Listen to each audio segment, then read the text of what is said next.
सब क्या बताएंगे जो आपका नज़रिया है, तजुर्बा है, उसके अकॉर्डिंग कि हरियाणा में पॉलिटेक्निकल या टेक्निकल एजुकेशन का क्या सिस्टम होना चाहिए? देखो, हरियाणा की टेक्निकल एजुकेशन से मैं पिछले करीब 35 साल से जुड़ा हुआ हूँ। हरियाणा में दो फेस में टेक्निकल एजुकेशन आया है। पहले सिर्फ गवर्नमेंट सिस्टम होता था। 1995 के बाद उसमें प्राइवेट सिस्टम ऐड हुआ है। टेक्निकल एजुकेशन की व्यवस्था हरियाणा में बहुत कम थी। बच्चों को चांस नहीं मिलता था, बच्चे साउथ इंडिया में जाते थे काफ़ी ज़्यादा। लेकिन 95 के बाद प्राइवेट संस्थाएं आने से टेक्निकल एजुकेशन की सुविधा बहुत बढ़ी है। बट इतनी सुविधा बढ़ने के साथ साथ क्वालिटी में ज़रूर कमी आई है। इसकी रिस्पॉन्सिबिलिटी किसी एक को नहीं की जा सकती। स्टूडेंट्स की में भी कुछ कमी है, कॉलेजेस में भी कुछ कमी है, सरकार की तरफ से भी जितने प्रयत्न होने चाहिए थे उतने शायद नहीं रहे। हरियाणा के बच्चे बहुत इंटेलिजेंट हैं। 15-20% बच्चे टेक्निकल एजुकेशन पाकर बहुत अच्छे अच्छे ओहदों पे पहुंचे हैं, अच्छी सैलरी ले रहे हैं। लेकिन बाकी 80% बच्चे बहुत ज़्यादा सफल नहीं हो पा रहे। उसके कुछ कारण हैं। मैं ये समझता हूँ, जो मेरा एक्सपीरियंस है हरियाणा के स्टूडेंट्स के साथ, सबसे बड़ी जो कमी है वो एटीट्यूड की है।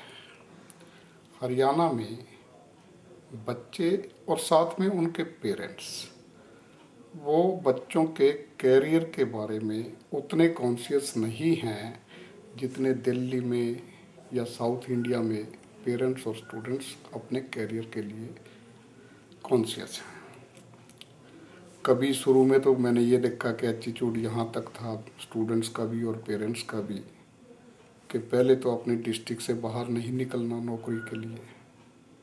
दूसरा, जाना है तो सिर्फ सरकारी नौकरी में जाना है।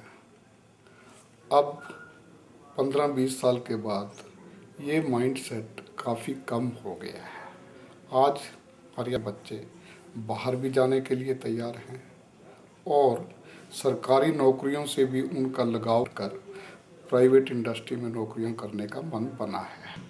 लेकिन प्राइवेट इंडस्ट्री से उभरी पिछले 5 साल से अलग टेक्निकल नॉलेज के साथ साथ एक पॉजिटिव एटीट्यूड, उसमें soft skills, behaviour, learning capacity, इन सभी चीज़ों की ज़रूरत है। वहाँ कहीं ना कहीं हरियाणा के बच्चे आज भी पीछे हैं। अगर खाली टेक्निकल नॉलेज पे देखा जाए तो शायद हरियाणा के बच्चे बहुत आगे निकलेंगे। बट इन चीज़ों के कारण हरियाणा के बच्चे आगे उभर नहीं पा रहे। इसलिए पेरेंट्स को, खुद स्टूडेंट्स को, कॉलेजेस को, सरकार को इस चीज़ के विशेष प्रयत्न करने होंगे कि उनका एटीट्यूड पॉजिटिव कैसे किया जाए, उनके अपने कैरियर के बारे में उनको सजग कैसे किया जाए। डॉक्टर साहब, क्वालिटी की बात आपने कही। क्वालिटी चाहे वो गवर्नमेंट की तरफ से हो या पेरेंट्स की तरफ से हो या फिर जो प्राइवेट संस्थान है उनकी तरफ से हो, तो क्वालिटी इम्प्रूवमेंट कैसे की जाए उसके बारे में आपने रिसर्च भी की, तो उस आपका जो फाइंड आउट रहा रिसर्च में वो क्या रहा? क्वालिटी 3 चीज़ों पर निर्भर किसी भी संस्था में। Effect, teaching, learning process. Theory की बात कहें, प्रैक्टिकल की बात कहें, स्किल की कहें, प्रोजेक्ट कहें, इफेक्ट टीचिंग लर्निंग होना जरूरी है। जिसमें से बड़ा योगदान स्टूडेंट्स और टीचर्स का हो सकता है। टीचर्स को भी ये समझना चाहिए कि बदल युग कितना प्रैक्टिकल्स पे ध्यान देना है, कितना थ्योरी पे ध्यान देना है, किस तरह के प्रोजेक्ट बनने चाहिए। स्टूडेंट्स को इन चीज़ों पे विशेष तौर पर फोकस करना चाहिए। स्टूडेंट्स के लिए डिसिप्लिन बहुत ज़रूरी है, पंक्चुअलिटी बहुत ज़रूरी है, अटेंडेंस बहुत ज़रूरी है। कहीं ना कहीं स्टूडेंट्स की तरफ से और फैकल्टी की तरफ से इस फोकस इस बात पे नहीं आ पा रहा कि जिस चीज़ की ज़रूरत है वो करवाया जाए। क्वालिटी का मेन अहम जो कारण है कम होने का, वो ये हमारे टीचिंग लर्निंग प्रोसेस की बात है। दूसरा, किसी भी संस्था में क्वालिटी निर्भर करती है कैंपस लाइफ पे। कि चाहे वो दिनचर्या हो या हॉस्टल की लाइफ हो, उसमें स्टूडेंट्स 24 घंटे सीखने के मोड में है या एनर्जी किसी और पे लग रही है। टेक्निकल सिचुएशन में मैं समझता हूँ कि जो 24 घंटे की लाइफ इस तरीके से होनी चाहिए, कुछ ना कुछ चाहे हॉस्टल में है चाहे लाइब्रेरी में है चाहे कंप्यूटर में है, वो कुछ ना कुछ लाइफ का होना जरूरी है। होलिस्टिक डेवलप के लिए वर्किंग इंस्टीट्यूशन नेटवर्किंग है इंडस्ट्री के साथ, एम्प्लॉयर्स के साथ, बाहर जो एकेडमिशियंस हैं, बाहर की संस्थाएं हैं, वो नेटवर्क आपकी कितनी ज़्यादा हैं, उनके साथ कम्युनिकेशन कितना ज़्यादा है।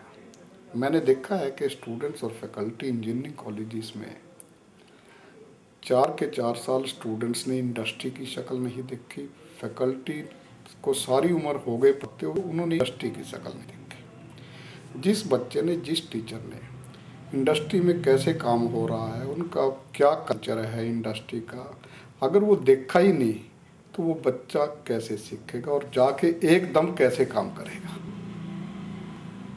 तो 3 बातें मेन क्वालिटी की हुई टेक्निकल इंस्टीट्यूशन में: इफेक्टिव टीचिंग लर्निंग, अच्छी कैंपस लाइफ, और तीनों चीज़ें किसी भी संस्था में हैं तो क्वालिटी जरूर आएगी। दूसरा मेरा जो रिसर्च का मुद्दा है, एक इंस्टीट्यूट में अहम ग्रुप हैं, स्टूडेंट्स का, एक फैकल्टी और एक मैनेजमेंट का। इसकर प्राइवेट जो है मैनेजमेंट का अहम है, क्योंकि गवर्नमेंट संस्थाओं में तो गोल्ड है, वहाँ से फंडिंग आती है, वहाँ से सही गवर्नेंस होती है, डायरेक्शंस होती हैं, ऊपर से सिस्टम बने हुए हैं।